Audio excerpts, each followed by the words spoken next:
So apparently my parents talk about a lot of heavy stuff on their podcast. Listen at your own discretion. Like, comment, subscribe, and share or whatever. Anyways, welcome to Sobriety.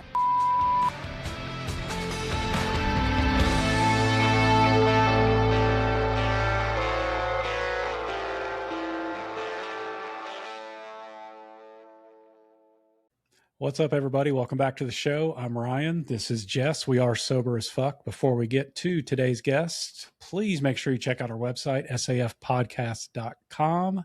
That's safpodcast.com. You can check out the show. We're available on every single platform out there. Like, subscribe, review, comment, share all the things. Our May challenge. Yes, Blogs. It's out. It's all there. Merch. It's all there. Sorry, I'm just thinking about. Stop. I'm just thinking about what we were talking about before we started filming, which is Dave Kepler, right? Gabe. I don't even know the guy, but He's I can tell you what he looks player. like. He played for the Rangers. I don't care. I knew the guy. He's some hot older man who pops up on Instagram, TikTok. In his daddy's I can't get that fucking song out of my head. I was saying. And then the song pops up and I see him, with his beard. I just see it like his face. It's like I can't get it out of my head. Algorithm sucks because that's all I do. Lots of us can't get him out of our head. It's okay. Oh, God. It's going to be okay, It's just right? so bad. It's one of those things you're just scrolling through and it's every fifth fucking video is this guy in that song. And I'm like, oh my God, get out of my head. I love a good man crush. It's so fun. So much fun. It's a song. It's okay. God. Look, you're blushing. It's Aww. so bad. Aww. Gabe, I love cute. you. I love you, Gabe. You and the Daddy's Home song. I can't get it out of my head. Oh my God, it's so bad. No. Ryan's got a little crushy crush. Yeah, him and Tom Brady, I guess. There it is. I mean, come on. Whatever. You were like, listen, what did you say? I think it was about Ryan Reynolds. You were like, I don't care who you are. If your heart doesn't flutter a little bit when you see that man take your shirt off, then you're just fucking lying. That's disgusting. Okay, great. I've been trying to be like him for years. I'm just Ryan Stewart, not Ryan Reynolds. Now you're seeing Ryan Reynolds shirtless in your head it's like a man orgy just in there, just like on repeat. What's the name of this show? Sober as fuck. Okay, let's get back to that. It's good times now. So, who do we have on our podcast today? I am so excited about today's guest. It is Marley Doran. And I met Marley a long time ago. She 3 years sober back in January. Nice. So I have known Marley literally my whole sobriety journey, which is really cool. Been so many meetings together. Listened to her share. She's heard me share, finally getting her on the podcast, which is awesome. She's coming to us all the way from Hawaii, which is really cool. I'm jealous. You think? Scoot over, Marley. I'm coming. That's right. And I cannot wait to hear her full story. So please welcome to the show, Marley Doran. Aw. Hey, Marley. Aloha, you two. Thank you. Aloha. Welcome to the show. Finally, we got you on the show. Oh, it's my honor. Thank you. I've been, looking at your past guests. It's a little intimidating comparing myself, but try not to do that. It's the thief of joy. But no, I'm honored. Thank you. Yeah, and everybody has, as you know, everybody has a story. They're all different, but they all lead to the same place, which I think is amazing. So I can't wait to hear yours. Me too. Tell me, up until January, was it January 9th, I think? January 9th. Of 2023? Yeah. Give me the story. What changed your relationship with alcohol? All right. So January 9th, it was a Monday. I call that day one. Day zero for me was that Sunday, waking up at about 4 a.m. after another night of drinking and drinking too much and turning into a person I didn't want to be. See, when I drank, I got real mean. And that Saturday we had gone up to my buddy's place, my boyfriend, his buddy's place. It was one of my drinking spots, and drank a lot. I like to drink for all occasions, and one of them was when I would feel uncomfortable. It loosens me up. And that night I was feeling especially uncomfortable. Drank a lot, came home, continued to drink. And then at like 4 a.m., 4:30 a.m., after that alcohol starts to process and that adrenaline kicks in, waking up, just started my, I was 40 in July, so I'm about 40 and a half years old, a new year, and I'm laying there with that anxiety, that tossing and that turning and the sweats and the chills, wondering what happened last night. I remember coming home. I remember being in the garage, but I don't remember anything else.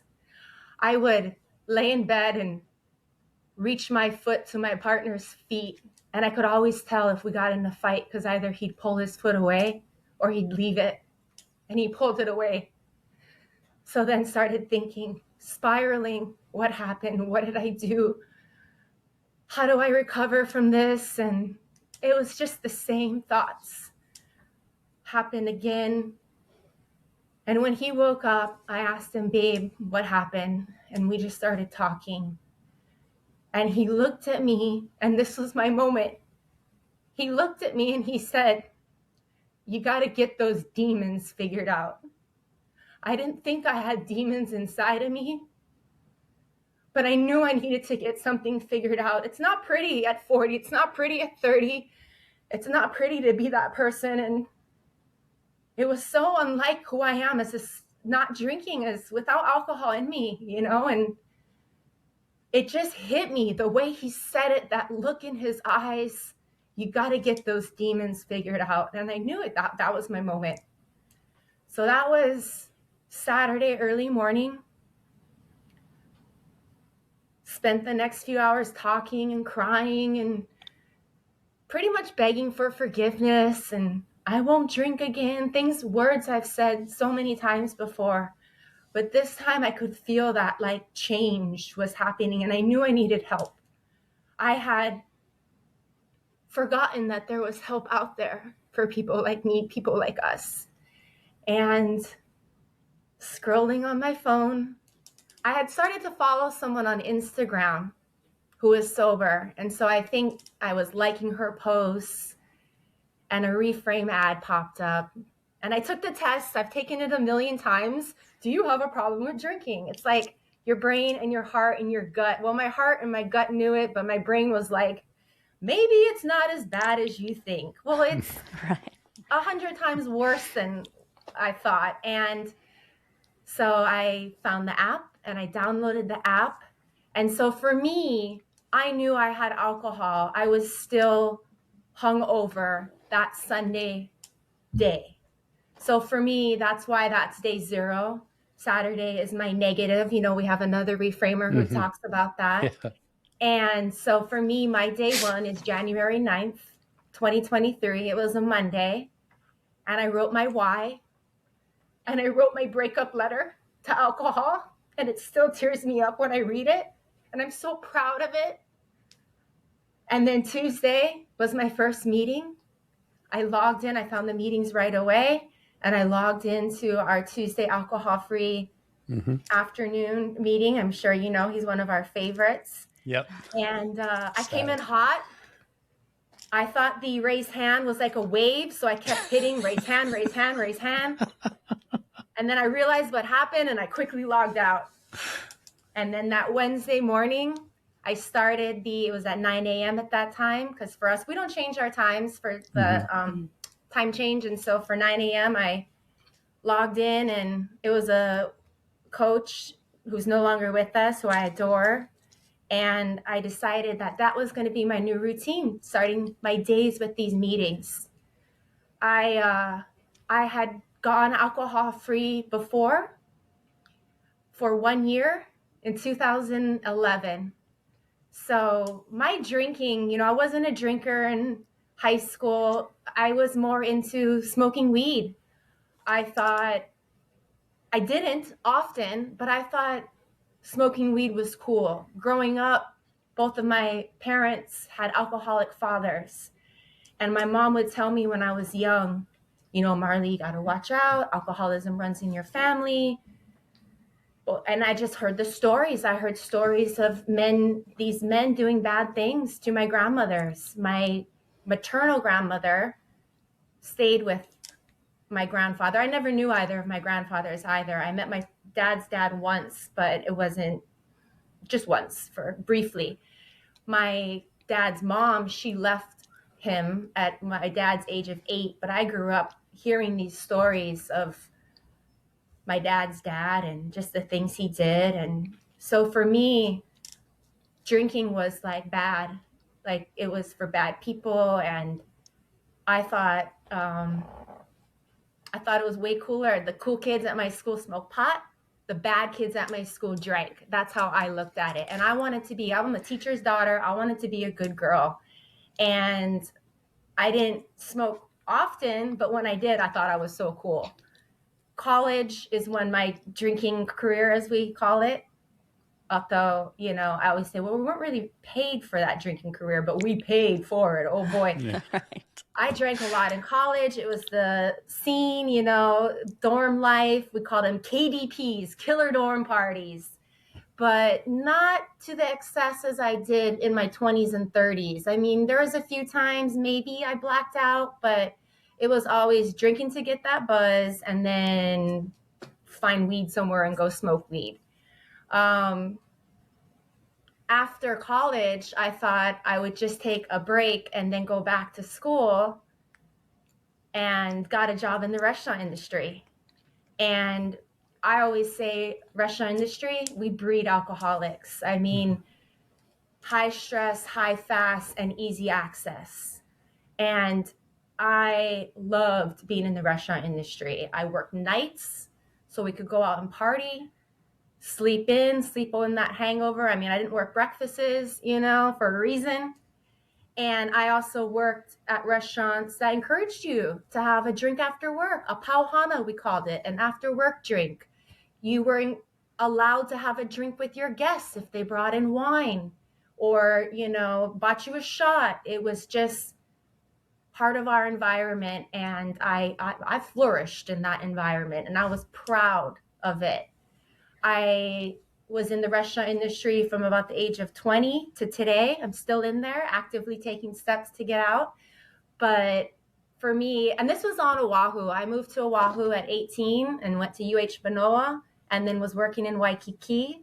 And then I was working right adjacent to Waikiki at the Ala Moana Shopping Center.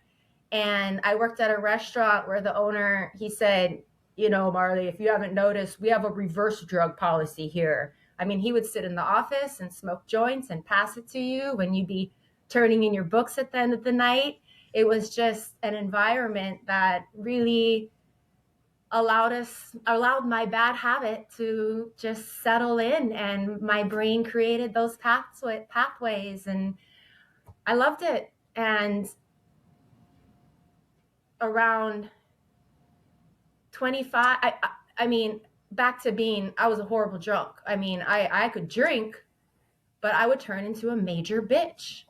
I've ruined every relationship with another man over my drinking. I mean, that has been the number one reason. I know they've all left me. And until this guy, you know, until the guy that told me I got to get my demons figured out. But so I was single for a while and I started going out alone into Waikiki and not always coming back alone, but I was drinking by myself. And I think it's important for me to talk about my rock bottom at this time, living on Oahu. I was a manager at a restaurant and we went out. My girlfriend and I, we met some guys and I decided, let's go back to the restaurant. I got the keys. I'm going to open the place up. We partied and then I lost the keys. Somehow between going back to the restaurant and trying to leave, I had lost the keys to a multi-million-dollar restaurant. And this was the second time, you guys, the second time getting drunk, and I lost the keys. So I decided to leave because what am I going to do? I have to go home. So I went home. Surprisingly, I didn't lose the keys to my house, but I lost the keys to the restaurant for the second time. And as I went home, I called this guy that I was seeing, and he was ignoring my phone calls and ignoring my phone calls. And I left him a message that said, "Oh, I just want to go home and kill myself." I don't believe I had any intention in doing that. I was looking for him to pick up. I wanted his attention. But I went home and I passed out and I woke up to my lanai, the deck, and there was this mirror coming around from the neighbor's side. And I heard them say, "She's in there. She's awake," or "She's moving." And then I heard a knock at my door, and it was the police. That guy who I had called my mom at like 5 a.m. and woke her up and told her what I had said. And she said, "You get into that apartment, call the cops, do anything you can to get in." So the cops came and I answered the door, and I was stunned and so embarrassed. And they said what had happened and why they were there. And I said, "No, I'm fine." And then, they left, and my mom called. I saw my phone. She had called so many times. And she said, "I'm coming over." So she called her work, her boss, and said, I need to take a flight to Oahu from the Big Island. And that's really hard to think about. What my dad, waking up to that phone call. They knew I probably drank a lot, but I don't think they knew how bad it was. And I always had an excuse for why I lost another wallet or why I needed to borrow money. And it was never about alcohol. And so my mom flew over. And I felt so bad. I told her, "No, you don't have to come. I'm okay."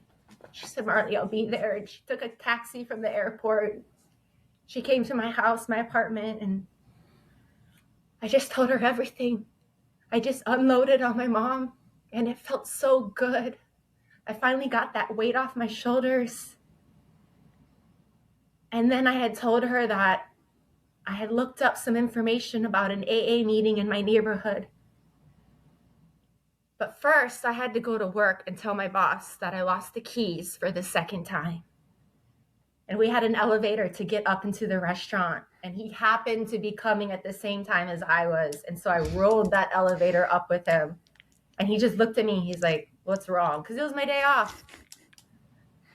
And I went into the office and I told him everything. But I had a plan. I was going to get help. And he didn't fire me. Second time I lost the keys. But I think he didn't fire me because he knew I was serious. So that Friday, that was a Wednesday night that I went out. That was a Thursday my mom flew over. And Friday I went to my first AA meeting. And with my mom, and I sat in the back row and I had my hoodie on. And I was just crying the whole time. It was so wonderful to be with people like me. I remember it was one of those big group meetings. And so there was a speaker sharing his story. And he was a big guy and a male, older than me, different color skin. We looked so different. And yet his story was my story. And it was like, I was just blown away. So I started doing AA. I love those big group meetings because you could just sit in the back and listen to people's stories. And they just had such phenomenal speakers. But I didn't have a plan and I didn't have my why. It was centered around losing my job and it wasn't doing it for me. And then I went to a meeting, a small meeting, and we were doing the book study. And the moderator asked me a question if I would like to speak, and I didn't, but I also knew you don't say no. And so I said my name. My name is Marley. I'm alcoholic. And I cried. And I told my short story in like 3 minutes. And then I never went back. I was embarrassed that I cried. Even though I received nothing but love, I remember looking at the guy sitting next to me and he had tears in my eyes when I finished. But I let my brain, I didn't know how to talk to my brain before it talked to me. And I just got in my brain, it got in my head, and I never went back. And I was a dry drunk for a year. I didn't do any of the work. I didn't think about why I drank. I still smoked weed. I started hanging out with people that did a bunch of club drugs, and so got real into that. That's why I'm so proud to wear this shirt, because for the first time in my life, I'm actually sober. But that'll be something to talk about later. But after 1 year of not drinking, I thought, well, I did it for a year. Now what, And at this time, my dad was in his second battle with cancer, and we knew he wasn't going to win this time. And so I decided to move home to the Big Island and be with him and my mom so that we could go through this together. And so April 15th was my first recovery date. That's why I purposely chose to do this month. And so April's a big month for me. It's also the month my dad passed away. This 30th will be 14 years. But I decided to move home, 1 year sober. Went out right before I moved home. It was 1 year, a few days after, and I went out to like a little going away party for me. And we went to a restaurant that I always drank at. And I thought, you know what? I feel good. I got this.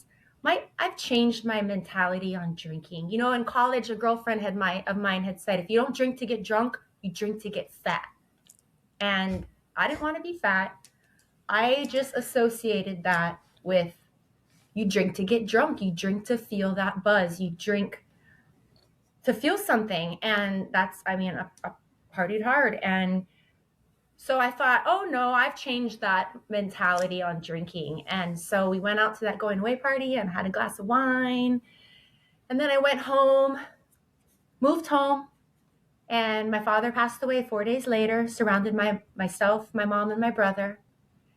And had maybe still doing alcohol-free beers at this time, maybe a beer here and there.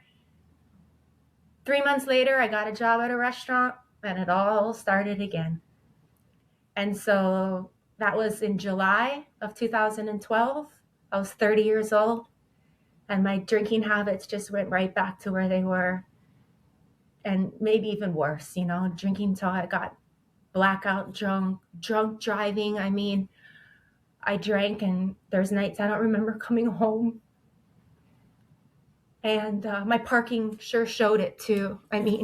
So embarrassing, and fights and cops being called. And so January of 2023, it was another night and another morning. And when my partner looked at me and said, you got to get those demons figured out, I thought, yeah, I do. I really do. And I had forgotten that there was a community out there. I knew I didn't want to do AA. And I loved our app. I loved Reframe. I can sit there from the comforts of my home. I can have my camera on or off. I needed to understand, why do I tell myself every morning I'm not going to drink? And every night I find myself walking to the little ABC store and buying alcohol. Why do I tell myself I deserved it after a busy night of work? Or if my partner is drinking, oh, I'm not going to drink today, but he's drinking, oh, now I can drink. And now I can drink even more, like I got to catch up to him. He's a big guy. I would try and match beer for beer with him, or shot for shot. And found Reframe, and I knew it was different this time. I knew every other time I had said I'm not going to drink, there was always a future event I thought about, and I thought, well, I'm going to drink then. Christmas party, employee, birthday party coming up. Even if it was months down the line, I thought, well, I'm going to drink then. Maybe I just won't drink for now. But this time in January, I had my uncle's wedding in June, and I knew I wasn't going to drink then. I just didn't know how I was not going to drink then. And Reframe really appealed to me because it said a neuroscience-based app. I heard once that AA is spiritual recovery, and we're doing more of a scientific recovery. I don't live by that, but I like that. And that's one of the number one things Reframe has taught me is the brain science, learning how to talk to my brain before it talks to me. And I'm a Reframe subscriber for life. That's incredible. That's incredible. Thank you for your story and your vulnerability on telling all that. Mm-hmm. First and foremost, that is absolutely amazing. Yes. And just like yourself, I was the same way. I had tried AA a few times. It just didn't resonate. And with you me. were also a mean. Yeah, and I was too. I was a mean drunk. Very, very mean, like verbally. And the mindset change, I know exactly what you're talking about. Yeah. You know, you just like yourself, I'd always find ways to or reasons that I was going to drink later. I knew something was coming up. Mm-hmm. How am I going to drink? Mm-hmm. Or sabotaging or things. sabotage things so that I could drink. And then, like you said, the neuroscience and finding out what it's actually doing to your body was a big game changer for me, as it was for yourself. And that mindset shift is just, it's huge. You know, now you're going into it thinking, I know I'm not going to drink, not what and when am I going to drink, and setting it up. It's a complete game changer. That's for sure. It is. And something I heard you say too, like, because the first time when you were sober, like you said, a dry drunk that year, what I heard was the difference is that time you're like, okay, I just need to stop drinking. Like, I just need to stop drinking, right? And then all my problems will be solved. And I think that's a huge misconception that people have, because admittedly, we put all the focus on alcohol or drugs or mental health. Like, it's all under the same umbrella.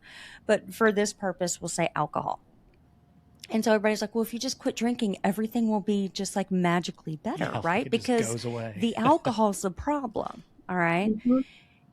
But when your partner said that you need to like battle these demons, what was different about it, and I think the reason it hit so hard, is because it wasn't someone saying, you need to change, you need to quit drinking, you need to do, it was saying, listen, it was a way of saying, until, like, you need to figure out why you feel the need to continue to do this.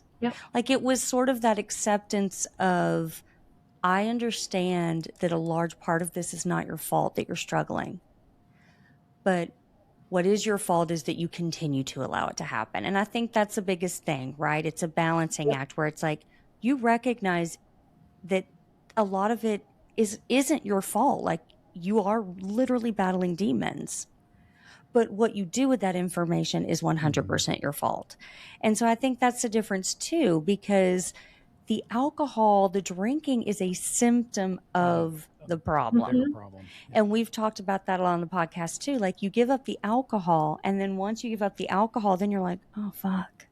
Oh, yeah. Now I've got shit to deal with. Uh-oh. But when you're not ready to deal with that stuff, even you could be sober for 5 years, but if you're not dealing with those things, it all ends up in the same place. And that's why they say dry drunk, right? Because you're still the asshole, just without the alcohol. Yeah. Because you're still in that mental space. Yeah. And my partner, I mean, he's not a man of words. Words of language is one of my love languages. And, you know, there was countless nights of this, you know, me, my foot reaching out for his and crying and saying, I'm not going to drink, or I'm not going to take shots, or it'll only be beer, putting up all those rules. And countless times, you know, of him still, you know, going through that process of crying and saying I'll change and hugging, you know, he never gave up on me. You know, I asked him in preparing for this, I said, why why didn't you leave me? Every other guy had left me. What made you stick around? And he said, because I knew it wasn't you. We had obviously more good times than bad. It's not that every time we drank together, we got into a fight, but every time we got in a fight, alcohol was involved. I drank too much. We drank too much. And I love to pick a fight. It was like I was looking for the fight, and every bad thing I thought. I was verbally abusive. And there were times where I was physically. I remember I threw my high heel shoe at him. Like, this is not me. This is not who I am. And so I knew, even before drinking or quitting alcohol, that I knew I would be a better Marley without alcohol. I knew I needed to remove it from my life. I knew with 1000% of my soul, and this is my why, still to this day, that I am a better Marley when I don't drink alcohol. And I want to be the best Marley, the best version that I can be. And yet I couldn't put that bottle down. But the way those words he said, he is not religious. Those demons and that look in his eyes, looking at me in the bed, and the sweats and the anxiety, I was already feeling it just like hit me. And it was just like, yes, and I need help. I need help. Yeah. Yeah. And that really is powerful, because it's, it's someone saying like, I can love you, but I don't know how much longer I can love these like I have to fight through all of these demons just to get to you. Yeah. Yep. And it was the same way. Like, I quit drinking, after he did, but I had done a lot of mental health work before that. But it was the same way, because I would find myself saying things like, don't you feel bad? Doesn't it make you feel ashamed, all of this? But at the time, I didn't realize what I was trying to say is, I don't even know I don't recognize you anymore. Like, I roll over in bed and you are a fucking stranger. Yeah. Like, I do not know who, and you're mean. And speaking of that, rolling over in bed, Marley, you brought this up, which is kind of funny. I never thought about this, but I used to do the same thing with you. Yeah.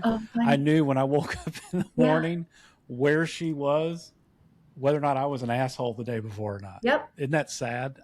I've never thought about that body until language, just now. But it's body language, It's like you can tell if two people are family or together, even if they're not touching each other, just because of the body language. Yeah. It's all about the openness of it. And this has nothing to do with sobriety, but I just have to throw this in there. Okay. One of the ways that, and I don't know, I think she tries to do this with you, but you don't like it. But one of the ways my daughter, she's 15, she shows me she loves me is wherever I am, whether I'm in bed or on the couch, because she's 15, so I'm annoying. Everything I say is like just, oh my God. Ugh. Oh yeah. And she'll put her feet on my feet. Yeah. And she'll touch my feet. And that's her way of being like, I hate you, but I love you. That's right. I'm mad at you, but I love you. But I say that because that's the first thing I thought of was anytime my daughter gets in the bed with me in the morning, and she will, or like on the couch, her feet will find my feet, and that's like her nonverbal way of being like, okay, fine, that's sweet. So I get that it's that physical touch. I understand. So you said you're still in the service industry, is that right? Yeah. So I thought you said you were trying to transition out, but so you get sober with Reframe. It's completely different than it was before. Yep. So what has changed in that for you? Yeah. So, your outlook on the industry, everything. Oh yeah. What has changed for you now over the past 3 years? Oh man. With the service industry, here I am getting sober, and I go to work and I'm serving alcohol, smelling alcohol, touching alcohol, recommending alcohol. Like, it is part of our job to like spiel the cocktail of the night. And it's like, I recommend, and but I really, I want the whole world to give up alcohol just because I know how bad it is for us. And so, but this time I was ready. I was ready. The time before, it was much harder. I would use the excuse of, someone left their $100 bottle left of Southern wine. Of course I have to drink it, I was the girl at work. They knew if you messed up on a drink, give it to Marley. Bring it to her. I'll sneak it in a coffee cup and drink it. Taking shots in the walk-in, I was that girl. I had those little mini bottles of alcohol in my apron because they fit so good. I remember one time one fell out in front of my customer. It was empty, and that empty sound of that bottle, oh, it clanks, and just like, oh. So, but I was just so ready. It's been 3 years. I've said to one table that I don't drink. And it was because they were just insistent on asking me, what would you drink? What would you drink? What would you, what I'll tell you what I'll drink? I drink a pineapple juice or, So I finally told them why. And it was right around day 500 too. I remember talking about that in my thing, but it's been easy, it's been easier. There's been nights, but I have tools for this, learning how to talk to my brain before it talks to me. There was a night I remember I was clearing a glass of just a beer, and it smelled good. And I thought, oh, that smells good. And I caught it and I said, Marley, you can have an AF beer when you go home. And I was like, okay, kept on clearing. Seeing people change, from the minute they sit down and have that drink and loosen up. And then, there's a bar, it's a bar scene and people getting rowdy. And I mean, you get people that sit down as soon as I joined Reframe and started looking at how prevalent alcohol is around in our society. It was just like, I mean, I have tables but they don't even say hi. You go up to them, aloha, my name is Marley, vodka soda, and it's just like, oh, okay. What would you like?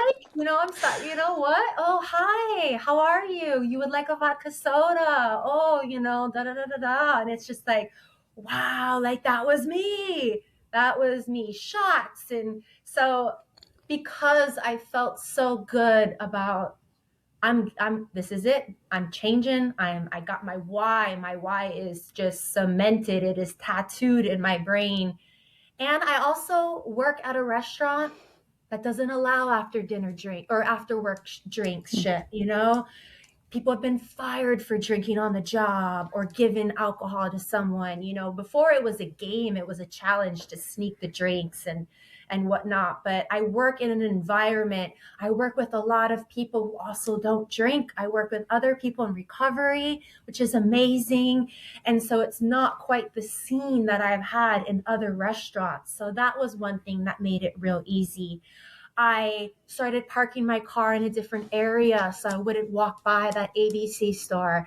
I had something in my hand walking out of the restaurant, a soda water with citrus, using the tools that I have learned from Reframe, from our app, had really, really helped me just keep being Marley, the great server that I am. And I'm such a better server now that I don't drink. I'm not just dying to get out of there to go drink, or I'm quicker, I'm better, I don't forget your appetizer, I'm wittier. I just, everything about my life is better now that I don't drink. But and you probably remember your keys too, right? I haven't lost my keys. Yeah, and you probably have more money. You probably have more money too, because you get all those tips, and then you're like gone. Yes. That's another thing. We would run through that too. You wake up the next morning and you check the bank account, and you're like, holy shit! Oh yeah, cash tips. Yes. In your wallet. You go home at the end of the night partying. There's no cash tips in your wallet anymore. And so and something I started.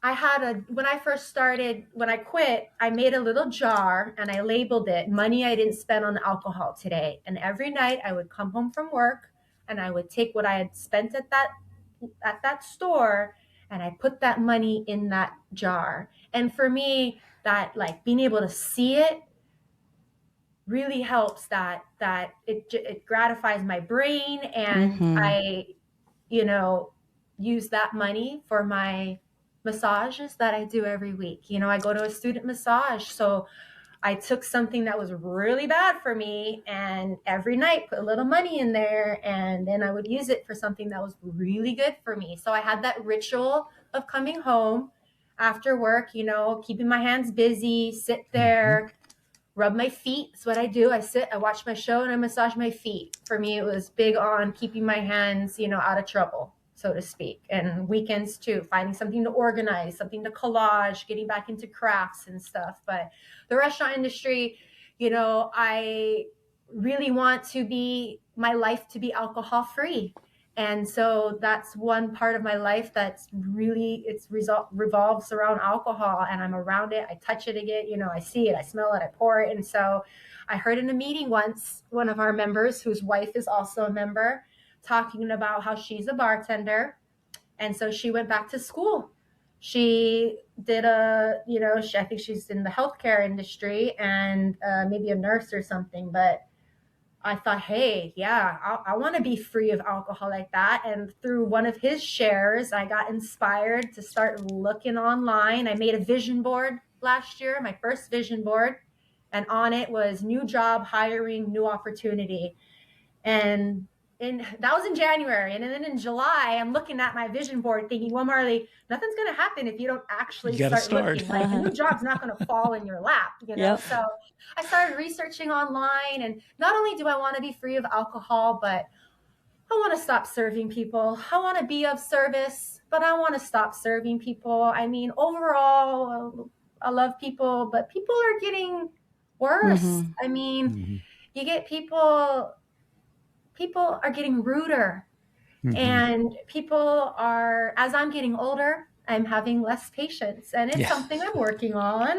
And I also don't want to work with 17-year-olds anymore. One of my mantras is, remember, Marley, not everyone has the same experience as you, but I love, nothing against 17-year-olds or 18-year-olds, but in this industry, I will always be working with people. Restaurant industry is a great first job, and I just want more. And so I found something online that I can do. It's based on Oahu. I'm here on the Big Island. It's healthcare, but I'm not serving people. It's medical billing and coding. I was actually looking for data entry. I just wanted to sit at a desk with a computer and do type or Keep fill your out hands forms. busy. Yeah. I'm organized. I'm detail oriented. And I don't know if this will be my end all. I think this will be on my path. This will be my step to get me out of the restaurant industry. And I feel fortunate that I have a dream schedule and I have support and respect where I work. But I'm ready to move on. I'm ready. I'm ready. I love it. I think that and that happens, right? Like, Yep. there's a season for everything, and you're very grateful for everything that the service industry has given you. And I'm sure part of you is grateful even for the struggle, because it taught you so much about yourself. Yep. And I was going to ask you about that, because I know, Hawaii, it's like, you have the tourists, and then you have, the residents, and it's two very, very different. I mean, I don't think a lot of people realize, could not be more different sort Very of different. lifestyles. Yes. Well, and not just that, there's a lot of financial things too.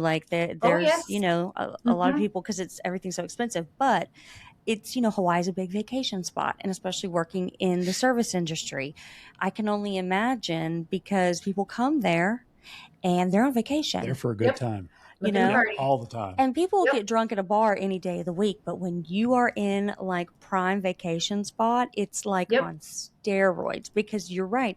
Not only do they feel like they have the right to drink, but I'm on vacation. This is your job. Yep. Don't tell me no.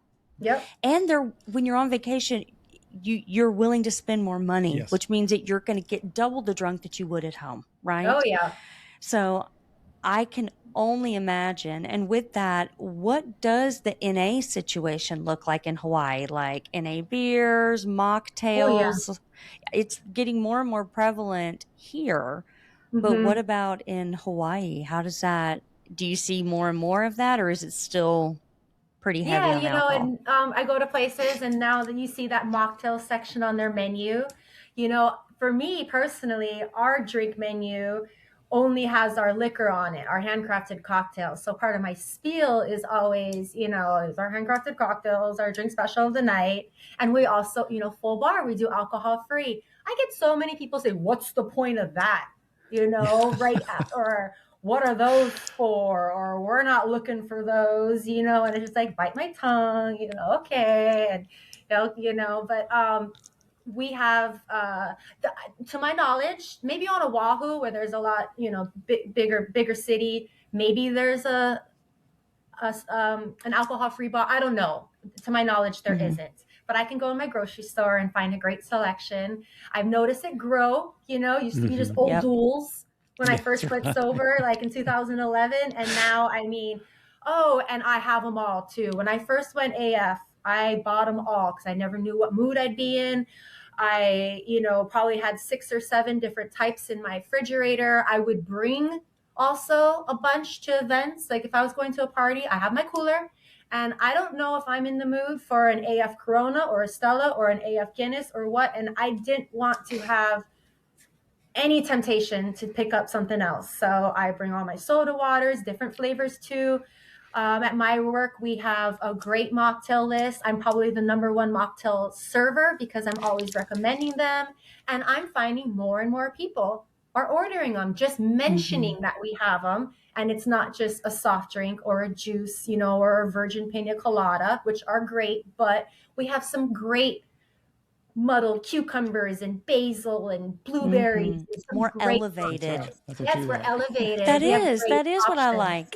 Because I'll go to any restaurant or bar and I'm like, make me something that's not just like, a sugary, whatever. Full of sugar and crap. Yeah, because, and it's not so much to try to catch them off kilter, but it's just planting that seed in their head. And also, let's face it, it's a money game.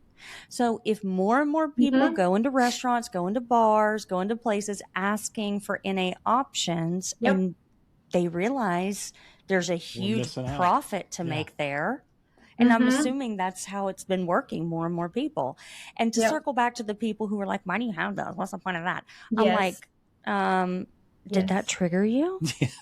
Yeah. Oh, maybe you have a problem. Like, why does that trigger you so bad? Because I don't ever go into a restaurant and go, why do you guys have so many liquors on your menu? That's like, you need to, like, that's not, like, that's not healthy. That is dangerous. Do you know that there are people struggling out here? Yes. I never do that because I'm like, I'm out here living my own life. And I recognize that alcohol is always going to be a big part of the world, probably forever and always. And it is what it is. But anytime somebody like protests and makes a big deal, not just about alcohol, about anything, I'm like, why does that trigger you so bad? Like what? Great point. What is going on? Because it's so easy just to be like, oh, that's not an option for me, and just keep flipping. But we see it more and more here too, and especially with younger generations. Again, like alcohol is always, I mean, I truly believe it's going to get better, but it's always going to be a big deal. But I see like sobriety's in, and not just for people who struggle. Like, what if you are an expectant mother and you're like, oh my God, I'm just craving a beer right now. And you have a little NA beer or a little mocktail. Or what if you're going out with your friends and you're like going to be the designated driver, but you still want to have a good time and you still want to have that drink. So I think too, like opening people's minds to, it doesn't even have to be the stereotypical, like I'm an alcoholic, like I can't, whatever. It's anything. And honestly, and I'll say this to you, Marley, and I'll say this to anybody listening. It is no one's fucking business why you choose not to drink. You don't owe anybody an explanation. It's rude of people to ask, and you have my permission to look at them and say, fuck right off, please. It is just nobody's business. And why do you care? So I love to see more NA options, and I love to see more people in the service industry who are willing to be like, oh my gosh, I have some really awesome things here. Let me whip you up something. That literally happened to us. What was it, yesterday or the day before? 2 days ago. And he was like, we have a really good NA tequila. It's not like super strong. It doesn't trigger. And he's like, I can make a mean NA margarita. And I was like, bring it on, big boy. And it was amazing. But it didn't, and you could tell there was something in it, but it didn't have that bite of like liquor. Yeah. So you actually enjoy really the good. drink. Yeah. I haven't tried any of the AF liquors yet. My boyfriend has bought me, I've tried the wine, and he bought me a little tequila, but it just sits there. It just looks like it. That's right. I haven't tried it yet. They're hit or miss. They're either like, ooh, that's too close. A beer, an NA beer for me is like an NA beer, but there's something different about when you can like really taste the alcohol in something. So the liquors can either be like, ooh, I don't know, that's like really fucking with my brain, or they have like a bite, but it's not a liquor bite. Yeah. So they're not for everybody. They're not for everybody. You could enjoy it. Yeah, like my brother who's sober can't do any of them. He can't drink any of them. So it's just different for everybody. Well, I had an interesting revelation one day with alcohol-free beer. You know, some are 0.0s and some are maybe 0.05. And I remember like rooting around in my refrigerator for that 0.05 one because I thought my brain thought it was okay. And like, if you gave me a 0.05 and a 0.0, I'm going to take that 0.05. And I realized that one day and I thought, ooh, there's still some work to be done. Yeah. You know, and you know what? I'm only going to buy 0.0s now. If I'm at a restaurant or at a party and all they have is the athletic or, you know, one with a little trace amount, that's fine. That's fine. But for me personally now, I like that was just kind of a moment. It was like, ooh, I'm still reaching for that little bit of one that has it because I think it's okay. Yeah. That is how you know, though, that you are in full-fledged recovery right there, is because you're going, okay, I just want to challenge myself to make sure. You notice those things. Like him, I noticed he took a break from NA beers altogether. And he was like, I don't think we went on vacation or something. And he was like, I don't think I'm going to buy any, like, I'm not going to do any mocktails. I'm just going to drink some sparkling water. And I was like, oh, okay. And you were like, you said, you know, I drink them and I like them and they're not hurting me. I just want to know that, like, I don't need them. Yeah. Like it's a crutch. Like I just want to make, like, I just want to check in with myself to make sure. Or, you know, we went to Universal and got coffee at Starbucks and it was a regular latte instead of a vanilla latte. Right. Oh, yeah. And he's like, well, I'm still going to drink mine. And I threw mine away. And he goes, why did you throw that away? And I said, well, I'm not going to drink it. I don't like the way it tastes. He goes, but it's still coffee. And I looked at him and I said, that's what I used to do with beer all the time. I said, yeah, I don't drink things for effect, Ryan. I drink them because they taste good. He goes, what? Yeah. I was like, oh my God. But it was, you know, and that's not anything like harmful, but I kind of like winked at him and he was like, fair enough. Yeah, there you go. Yep. But, you know, it's those little moments that, like, recognizing those things is how you know, and like the coffee thing is whatever. But I also think it's important for people to understand, you know, we don't really know why some people have addictions or mental health issues and some people don't. So some of that, I hate to call it behavior because behavior sounds bad, but some of that behavior is always going to be there and you don't need to be fixed because you're not broken. You just need to understand why your brain craves things. And you know what? It's probably going to crave some things forever. And that's okay. Like, you will always drink coffee for effect. Yeah. But that's okay. Yeah. That's okay. You're never going to touch alcohol again. It's a balancing act, right? You got to replace that dopamine with something else that's healthy. And so I think that setting up realistic expectations for people is so true too. Like, look, you're not broken. It's just different. It's just your brain. It's just different. Like you said, I love how you said, I talk to my brain before it can talk to me. Yeah. Learned that in a meeting. You know, we had one of our coaches would bring on this woman. She was an educational neuroscientist, Stacey Danford. And she talked about learning how to talk to your brain before it talks to you. You know, your brain, for me, a big moment was learning about decision fatigue. And we have some 35,000 decisions a day we make. And from the moment you choose to get up and roll over in bed or reach for that snooze, and then some 60 to 80,000 thoughts a day, maybe more for us, that just spiral, you know, just go. And so, like, learning that your brain likes to take the easy way. It loves shortcuts and it wants to conserve its battery. So, you know, making those big decisions at the beginning of the day. And for me, never question the decision was a big moment. Doing that read on our app and thinking, because I, you know, back to that wedding that I had in June, 6 months later from when I went sober, there was a moment where I thought, oh, one glass of champagne, that'd be nice, for the toast. But can I do it? And then doing that read was like, never question the decision. Never think about it. Adopt that philosophy. You won't ever have to wonder, can you? And plus playing the tape forward. I know it won't be one glass of champagne, play the tape the other way, how much better I'll feel. But yeah, learning how to talk to my brain, recognizing that, where am I going with that? Yeah. Well, that was a big one. Your thoughts are just thoughts too. Yeah. And I think that people give them Facts too much versus energy. feeling. Like, Yeah. Your thoughts pop in. I mean, Yep.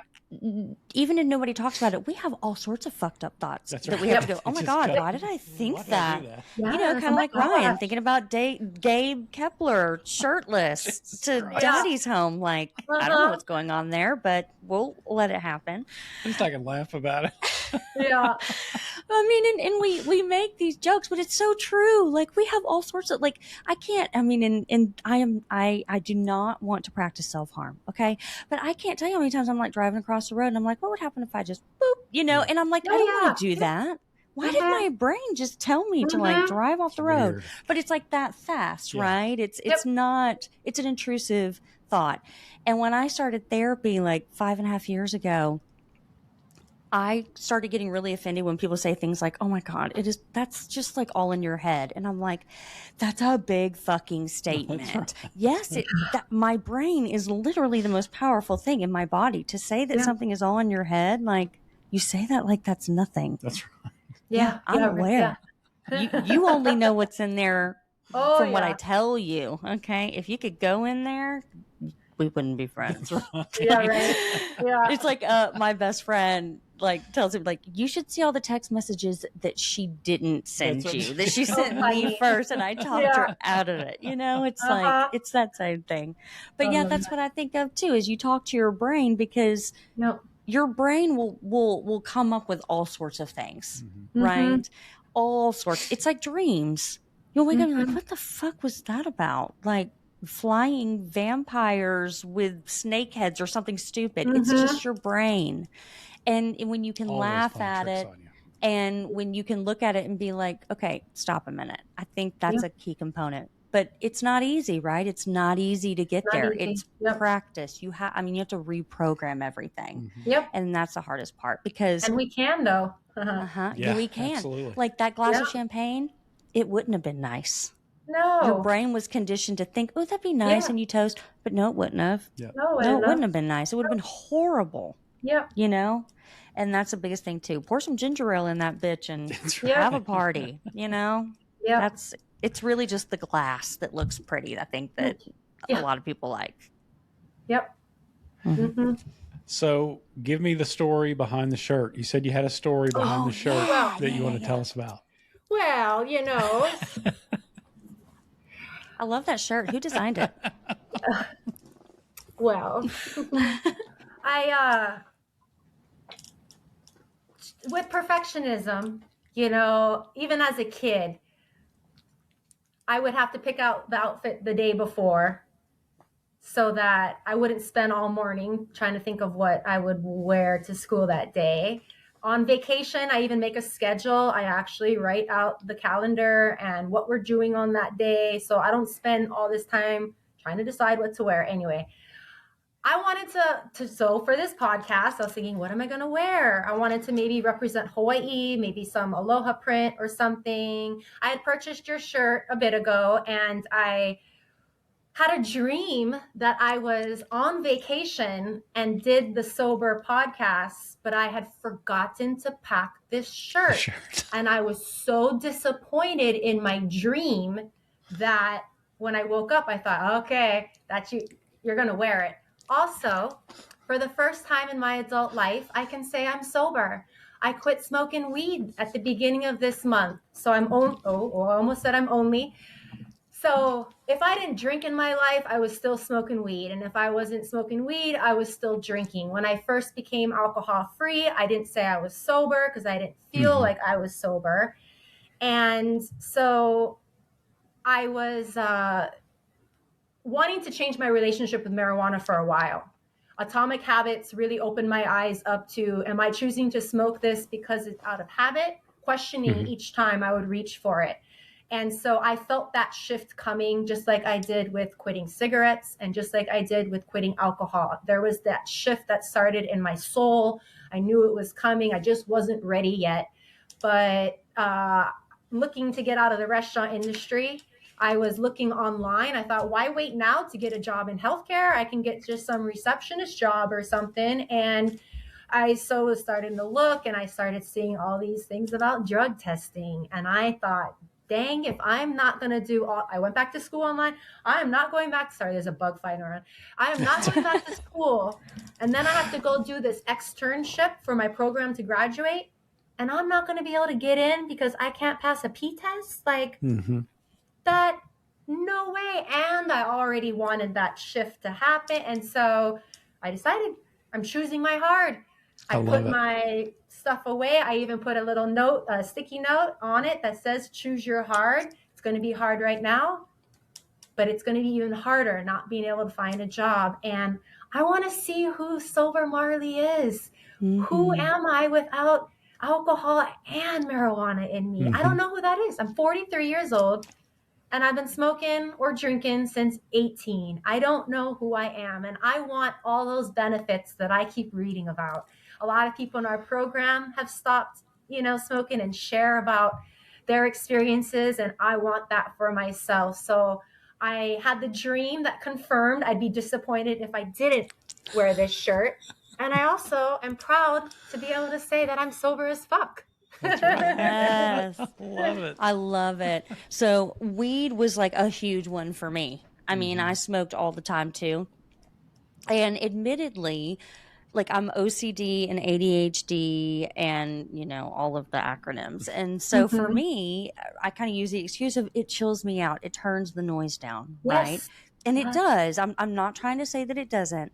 But it wasn't like I was like going to a doctor and like taking medication or microdosing or something that's controlled where you're not getting high. It was like I constantly was just doing it to excess. And it got to a point the same way that it's like, okay, whether this is harming me or not, like even if I was doing this and not smoking it, but doing it in a way that caused virtually zero physical harm to me, like it's a pacifier. Like I am like attached to this, and I'm not okay with being attached to something like that. And so same thing. And damn, when I gave up weed and alcohol, all of a sudden my medication and my therapy just started working so well. Wow. And my anxiety got better and my sleep got better. I mean, seriously, like everything just got better. So it was like, wow, it's amazing how that happens.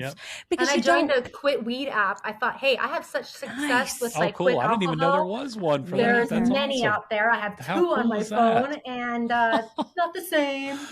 They only have one meeting, and it's only a half hour a week. But still, I thought that's it's a tracker. It's still something I can tune into. There's a forum that we can write to each other on, and that's great. Learn more neuroscience too. So God, that's awesome. I mean, and I would challenge anybody, anything that you feel, because anything can be bad. Absolutely. Anything. Tons of vices. I mean, when it's not just like any behavior can be bad. Anything that you are using in excess in order to suppress or to numb or, anything can be bad. So challenging yourself just in daily routines, like, is it like, am I really checking in with myself? Like even with your exercising, right? Like I'll have to tell him all the time. He's like, oh, my back hurts. And I'm like, okay, maybe don't fucking exercise tomorrow. Like that's probably your body saying, slow down. We're still battling that one, but that's okay. And like I have binge eating disorder. I'm very open and honest about, I don't have a handle on it. I try, but not even beginning to. But it's the checking in with yourself, right? To be like, okay, what's going on? How can we just do one thing different? And am I doing this because I am trying to pacify, or am I doing this for self-improvement? And I think that that's a big thing. When you get sober and you're like, oh my gosh, this feels so fucking good, it makes you want to do other things that make you feel good. Yep. You know, like, I don't want to smoke weed or drink anymore because I couldn't fly on an airplane for like 10 years. Yeah. Because my anxiety was so bad. And now I'm like, where are we flying next? That's right. That is not a coincidence, y'all. That is not a fucking coincidence. Yes. Okay. Same thing for you. Like, you quit drinking and then you're like, I don't want to be high anymore. Like, I don't want to be muted. I don't need it, and I don't want it. Like, it sounds so cliche, but like, literally the sun shines brighter and the air feels cleaner, and like, happiness feels better, and even grief and sadness feels more manageable. I mean, it really does. Like, even on my worst day, when my mom passed away and I was with her, you're just more connected to it. It hurts more, but not in a bad way. There's not a good way to say it, but like, not in a, I want to run away from this. It's like, I want to feel this, and I want it to change me, and I want it to leave a scar on me in a good way. I want to remember it. And there's something really fucking powerful about that too. Yeah. You feel very powerful. Yeah. The other night I had a real stressful night at work, and I came home and I thought, ooh, I'd like to smoke. And I thought, oh, wait a minute, Marley. You're looking to escape this feeling you're having right now. And ooh, like, it was great to be able to catch that and go through it, you know, journal about it. I know you're a journaler, right? Like, I have a stressful night. I come home and just getting it out of here and onto paper. I don't need to shut it off or escape it. I need to get it out. And so having, I look forward to how that journey is going to play out. Yeah. You feel, I mean, it really does. I mean, sometimes I feel like a Wonder Woman, honestly. And I encourage you to like talk about yourself like that. Like, you know, people have a tendency to be like, oh, and I'm guilty. Oh, it's not a big deal. It's a big fucking deal. I'm fucking powerful because I did that. And like, you know, even with smoking weed, like, you journaled, drink some water, watch a good show, read a book. And go to sleep. And I promise you'll feel better in the morning. And you don't even need it. You don't even need the other stuff. Right. So I mean, I can see on your face, like, you just light up when you talk about being sober. And that's what it's all about right there. I'm in love with this journey. I really am. I was in love with the alcohol-free journey of it. And now I'm so excited to see who I am without I can't wait to not see being it. on drugs. Yeah. That's right. Hey, so far so good. That's I like awesome. who you are. Yep. I didn't know you before, but I like who you are. Thank you. I'm proud of you too. I'm proud of both of you. Well, thank you. Well, let's talk about who you used to be. Before we get you out of here, we've got to get an old drinking story from you. Well, yeah. Well, yeah. I mean, some of our funniest times were when we were drinking. Right. Great times. And, you know, I think I thought about this just as much as I thought about, you know, I went back and reread all my journals and wanted to see, you know, the past 3 years, and listening to your podcast since I signed up for it back in February. You know, first it was going to be, a pee story. Like, I grew up in the Puna jungle. I've peed everywhere outside. I had friends with outhouses. You know, you're not walking out there at the middle of the night. You're peeing right in the yard. That's right. I wasn't a pass out peer. I always found the toilet. And I've had some good times, fun times drinking, you know. I'm taking this a little differently, though, a little more unconventional to your normal end. You ask me, Marley, hey, what's 3 stories you almost killed yourself drinking? I can think of 20, you know. If you ask me, I've had a lot of fun drinking, but in honor of my father, who will be celebrating his life this Thursday, 14 years of his passing. Sticking with the theme, I'd just like to read a little poem he wrote, real quick. Oh, yes, please. We had 5 acres out in Kapoho, so neighbors rather far away. And my dad, after I moved out, took into walking around outside naked. And so he wrote this one day, shouting out to my mom, hey, babe, look. Somehow, hey, babe, look, I'm a fountain. It's just not as funny to a woman as to a man if you're standing naked in the yard, pissing while sipping a margarita. Because after all, how many pissing statues with fountains are of a woman anyway? And that's it. I love that. That's it. I wanted That's to. amazing. That is incredible. And He's that out is there drinking one hand, yelling to my mom to look, her giving like the roll of the eyes, and just like, but yeah, how many piston statues of fountains are of a woman anyway? That's something I've never thought about. My, yeah. I love that. That was perfect. And you know, the thing is, multiple things exist at one time. That's right. You don't have to give up the memories and the joy that you experienced while you were drinking. It doesn't mean that that part of you just gets erased. It's okay to look back and be like, that was a lot of fun. And that poem was really funny. That was great. And my dad with a drink in his hand, pissing in the yard is like a great memory. You don't have to erase it all. Yeah. You don't have to. I love that. That is incredible. Oh, that was great. You should get that printed out and frame that and put that phenomenal. in on your wall. I would. Yeah. That's I incredible. even copied it from a picture on my phone, so it had his handwriting too a little bit. Oh, that's so cool. That is awesome, amazing. Marley. Well, Thank you for sharing that with us. He that sounds really cool. like he was a fantastic man. And Yeah. my mom it was 3 years, April 10th, that she passed away. So April too. yeah. Well, I hope she's enjoying my dad's music up there and his poetry. Listen, my mom was a huge music buff, so I'm sure she is. And she loved a margarita. She wasn't a big drinker, but she liked a margarita, and 2 sips in, she was already tipsy. So I'm sure they're up there having a ball. Oh, I love it. Yeah. Well, Marley, it's been such a pleasure. So I loved hearing your story. My Thank pleasure. you. Thank you so much. We really appreciate it. Absolutely. Thank you. And I wasn't joking at the beginning, scoot over, because I want to come to Hawaii. Oh, that's right. And Yes. I'm ready. Please, When we come, we the will. best tour guide, please.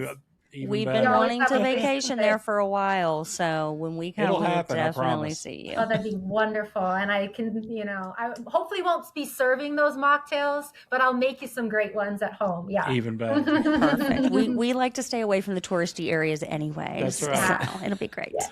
Thanks, Marley. We'll talk to you soon. Have a good one. Bye. Aloha.